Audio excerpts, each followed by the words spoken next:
Всем привет. Привет. Привет. Привет. Какая привет. Мы продолжаем читать нашу книгу «Башня с воспоминаниями». Ставьте лайки.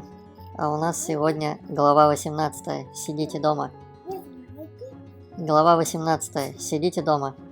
Примерно через час после того, как ушел Ильм, мама и дедушка спустились в кухню и обнаружили Виолетту, сидящую за столом, уставленным тарелками с жареным беконом, белоснежными утиными яйцами, сваренными вкрутую, и нарезанными толстыми кусками хлебом. «Виолетту...» «Что это?» – удивилась мама. «Ты еще спала, так что я решила приготовить завтрак», – ответила Нэнси, которая мыла сковородку. Она и правда хотела помочь, но кроме прочего, приготовление завтрака облегчало чувство вины за то, что у нее становится все больше секретов от матери. Девочка не рассказала ей про встречу с мэром и о том, как пробирались в башню, чтобы посмотреть в телескоп, не говоря уж о планах проследить за мамой и дедушкой и выяснить, какое задание приготовил мэр для отца Ильма. «Ты нашла продукты в аптеке?» «Посыльный пришел сегодня рано?» – спросил дедушка, глядя на внучку поверх очков. Нэнси поставила сковородку на сушилку и быстро вытерла руки тряпкой. «Да, сетка стояла рядом с коробкой антикометных пилюль», – ответила Нэнси. То, что приходилось скрывать от дедушки встречу с Ильмом, ей тоже не нравилось. «Что такое антикометные пилюли?» – заинтересовалась Виолетта, доедая второе яйцо с третьим бутербродом. «Это не пилюли вовсе», – мрачно сказал дедушка. «Просто сахарная глазурь в форме таблеток. Я не буду их продавать». Запасы липового лекарства были для дедушки маленьким триумфом над мэром, но почему он не мог в открытую противостоять ему или обратиться в полицию? Травля, которую устроил ему мэр, наверняка считается противозаконной. Жаль, что здесь не было отца, он-то знает законы на зубок. Дедушка подошел к плите, взял медный чайник и стал заваривать чай. «Мама, можно после завтрака мы снова прогуляемся?» – спросила Нэнси, опираясь на раковину и скрещивая за спиной пальцы на удачу. «Да-да. Можно? Обещаю, сегодня не падать», – прочавкала Виолетта с набитым ртом. Мама села за стол и рассеянно уставилась на свою пустую тарелку. «Нет, не сегодня», – произнесла она, подняв глаза. Нэнси удивленно заморгала и шагнула вперед. «Но почему? Вчера же ты нас отпустила?» «Это была ошибка», – ответила мама, поглядывая на локоть Виолетты. «Ну, пожалуйста», – начала Нэнси, бессильно уронив руки. «Нет», – отрезала мать, – «не может быть и речи. Сидите дома и занимайтесь рукоделием». Виолетта уныло сгорбилась на стуле. Нэнси расстроилась. Не хотелось подводить Ильма. «Но мама...» – попыталась настаивать она. «Нэнси!» – вскрикнула мама и так грозно взглянула на дочь, словно из глаз вот-вот ударят молнии. «Достаточно!» Нэнси бросила в жар. «Извини», – пробормотала она, понурив голову. Губы у девочки задрожали. Если бы только вчера она не остановилась перед объявлением о космической вечеринке, если бы разговаривавшие у винной лавки торговцы ее не отвлекли, если бы Виолетту не сбил автомобиль, не случилось всего этого. Мама, скорее всего, позволила бы им снова выйти на улицу. Но зато вчера она познакомилась с Ильмом. Нэнси сдержала слезы. Приходилось признать, что планы на утро сорвались, но несправедливость, с которой она пыталась бороться, все же оставалась несправедливостью. Вдруг у них над головами раздался стук. Дедушка с беспокойством посмотрел на лестницу, ведущую из подвала на первый этаж. Он дрожащими руками поставил на стол чайник, и из носика вылилось немного жидкости. «Покупатель?» – угрюмо сказал дедушка, направляясь к двери. Мать, ни слова не говоря, вытерла разлитый чай. Виолетта жевала хлеб, настороженно глядя на нее. Нэнси услышала шаги дедушки по лестнице, затем скрип двери, ведущей в аптеку, а чуть позже звяканье колокольчика. Кто-то вошел в лавку. «Но ведь покупатели так рано не приходят». «Можно мне идти?» – тихо спросила Нэнси. Мать кивнула, не поднимая глаз от куска хлеба, который намазывала маслом. Любопытство потянуло Нэнси к лестнице. «Доброе утро, мистер Гринстоун!» – донеслось до нее неискреннее приветствие. Это был мэр. Нэнси оглянулась на мать и сестру, но они разговаривали и не обращали на нее внимания. Плотно закрыв дверь на кухню, девочка быстро взлетела по ступеням и прижала ухо к двери в аптеку. «Чем вам помочь, мистер мэр?» Сухо спросил дедушка. Что это?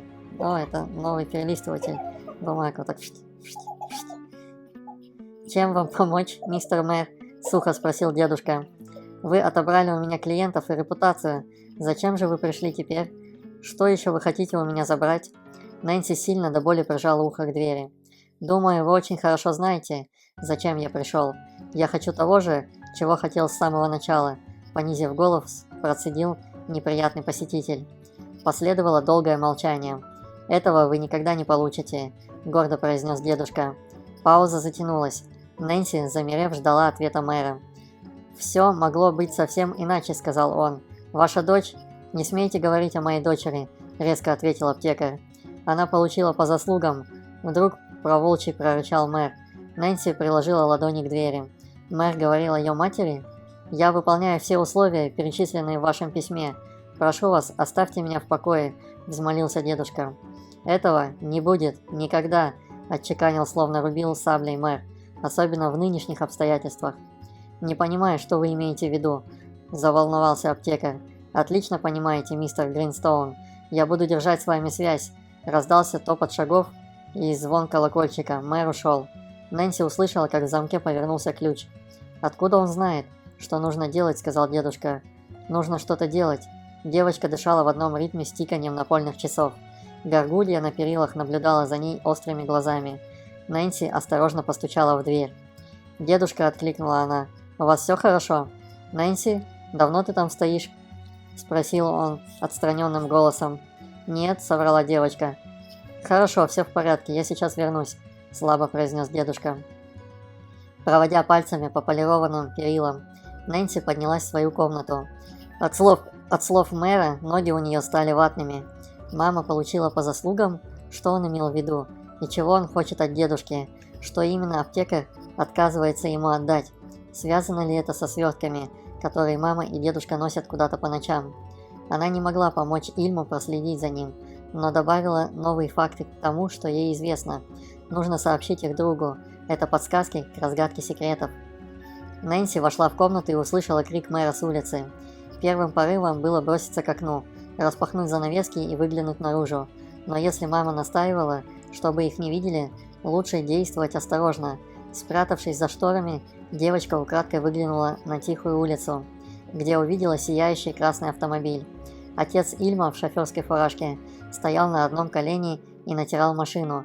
Нэнси заметила, как мэр недовольно дернул головой, и в груди у нее что-то сжалось.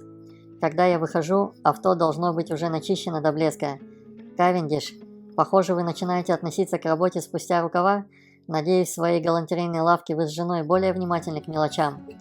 Если по городу распространится слух о том, что вы ведете дело небрежно, вы потеряете своих клиентов». Своим высоким и четким голосом мэр явно намеревался привлечь внимание окружающих. Но несколько проходивших мимо горожан, опустив головы, шли дальше, словно ничего не происходило. «Отвези меня в народный дом. Я должен рассказать...» «Это что делаешь?» «Давай не балуйся, не кувыркайся. Тут интересно про мэра, что он гаденыш». «Отвези меня в народный дом. Я должен рассказать тебе о задании, которое подготовил для тебя», — уже тише произнес мэр. Мистер Кавендиш поднял голову, щеки у него побагровели, и в глазах застыло несчастное выражение. Нэнси отошла от окна. Мэр угрожал отцу Ильма, притеснял ее дедушку, и два торговца, снабжающие космическую вечеринку едой и напитками, похоже, тоже испытывали к нему неприязнь. Он имел над людьми в этом городе такую власть, которой надо было положить конец. Обидчикам и лжецам нельзя потакать. Вот мы и прочитали очередную главу. Ставьте лайки, подписывайтесь. Всем пока-пока. Оля тут на голове стоит. На голове по ночам не стоят. Что надо сделать? Что сделать? Ставьте лайки. Не подписывайтесь? Да, подписывайтесь. Это так сильно близко.